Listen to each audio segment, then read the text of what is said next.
Halo teman-teman, pada video kali ini kita akan membahas mengenai dua variabel model, yaitu hipotesis pengujian. Model regresi linear klasik.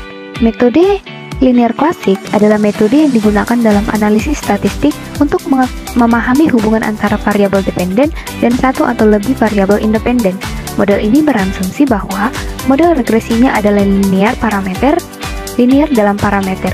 Artinya, model regresinya adalah tipe berikut. Y sama dengan B1 ditambah B2XI ditambah UI. Lalu, variabel penjelas X tidak berkorelasi dengan istilah gangguan Y. Namun, jika X adalah variabel non-stokastik atau yaitu nilainya adalah angka tetap, asumsi ini otomatis terpenuhi. Mengingat nilai XI, nilai yang diharapkan atau rata-rata dari gangguan Y adalah 0. Itu adalah E dikali U di mana XI sama dengan 0. Gangguan distribusi bersyarat YI.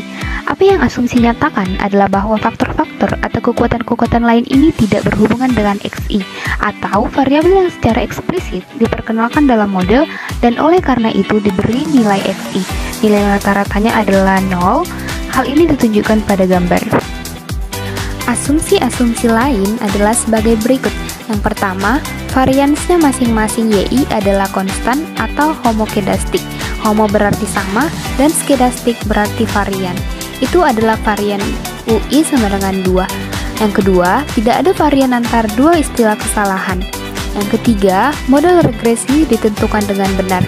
Asumsi ini menyiratkan bahwa kita telah memasukkan semua variabel yang mempengaruhi fenomena tertentu. Kita mungkin bertanya-tanya nih tentang asumsi ini. Namun, seiring dengan kemajuan, kita akan melihat kegunaan asumsi-asumsi ini. Faktanya, seluruh bagian 2 dikhususkan untuk mencari tahu apa yang terjadi jika satu atau lebih dari asumsi CLRM tidak terpenuhi. Varian dan kesalahan standar estimator kotak terkecil biasa. Salah satu hasil langsung dari asumsi yang baru saja diperkenalkan adalah bahwa asumsi tersebut memungkinkan kita memperkirakan varians dan kesalahan standar dari penduga kuadrat terkecil biasa atau OLS. Varian dan kesalahan standar dari estimator OLS adalah sebagai berikut. Mengapa OLS? Metode OLS populer digunakan bukan hanya karena mudah digunakan, tetapi juga karena memiliki beberapa sifat teoritis yang kuat yang dirangkum dalam beberapa hal yang terkenal. Nah, di sini ada sifat-sifat estimator OLS. Yang pertama, B1 dan B2 adalah penduga linear.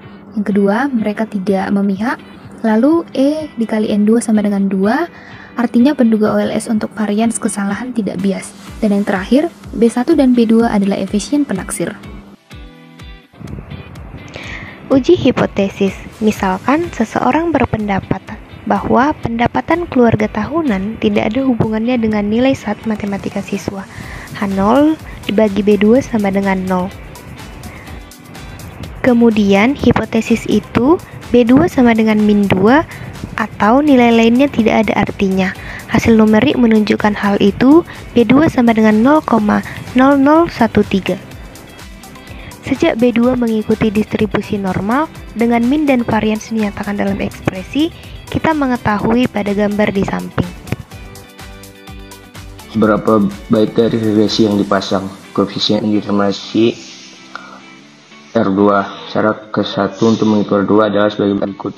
YI sama dengan YN, I tambah EI. Untuk kedua menghitung R2. 1 sama dengan R kuadrat tambah RSS bagi TSS sama dengan R kuadrat tambah sigma EI kuadrat sigma YI kuadrat. R2 sama dengan 1 kurang sigma EI kuadrat dibagi YI kuadrat. Laporan hasil analisa regresi. Hasil regresi ditunjukkan dalam persamaan berikut.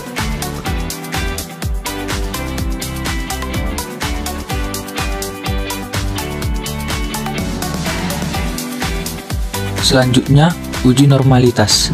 Dalam uji normalitas, kita akan mempelajari 3 uji normalitas yang relatif sederhana. Yang pertama, yaitu histogram residu. Dan yang kedua, plot probabilitas normal. Dan yang ketiga, uji Jarquin-Vera. Adapun keterangannya sebagai berikut. Histogram residu adalah perangkat graf is sederhana yang digunakan untuk mempelajari sesuatu tentang bentuk fungsi kepadatan probabilitas atau PDF dari suatu variabel acak. Baru plot probabilitas normal, yaitu perangkat grafis lain yang relatif sederhana untuk mempelajari PDF dari variabel acak adalah plot probabilitas normal atau NPP yang memanfaatkan kertas probabilitas normal, kertas Grafka yang diatur secara khusus. Dan yang ketiga, uji Jarque-Bera, yaitu sebuah tanpa gejala atau sampel besar tes dan didasarkan pada residu OLS untuk variabel berdistribusi normal, skewness bernilai 0 dan kurtosis bernilai 3. Adapun rumusnya dapat kita lihat dari file tersebut.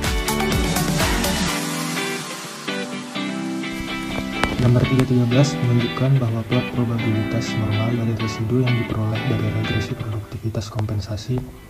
Angka ini didapat dari Minitab.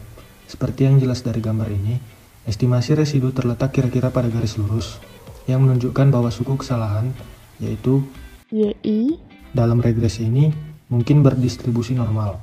Statistik AD yang dihitung sebesar 0,813 memiliki AP nilainya sekitar 0,03 atau 3%. Jika kita memperbaiki yang kritis P, nilai katakanlah pada tingkat 5%, statistik AD yang diamati signifikan secara statistik, menunjukkan bahwa istilah kesalahan tidak terdistribusi secara normal. Kata tentang peramalan. Misalkan kita ingin mengetahui rata-rata skor SAT matematika oleh seseorang dengan tingkat pendapatan keluarga tahunan tertentu. Berapa nilai SAT matematika yang diharapkan pada tingkat pendapatan keluarga tahunan ini? Untuk memperbaiki ide-ide ini, asumsikan X sebagai pendapatan, mengambil nilainya X0, di mana X0 adalah beberapa nilai numerik yang ditentukan dari X, mengatakan X0 sama dengan $78.000. Sekarang misalkan kita ingin memperkirakan YX0 sama dengan 78.000, yaitu nilai SAT matematika rata-rata sebenarnya yang sesuai dengan pendapatan keluarga sebesar $78.000. Membiarkan YN0 adalah the estimator of a YX0. Bagaimana kita mendapatkan perkiraan ini? Berdasarkan asumsi model regresi linear klasik atau CLRN, dapat ditunjukkan bahwa persamaan dapat diperoleh hanya dengan memasukkan persamaan yang diberikan X0 nilai dalam persamaan yang memberikan YXN X sama dengan 78.000 sama dengan 432,4138 ditambah 0,0013 dikali 78.000 yang dimana hasilnya 533,8138.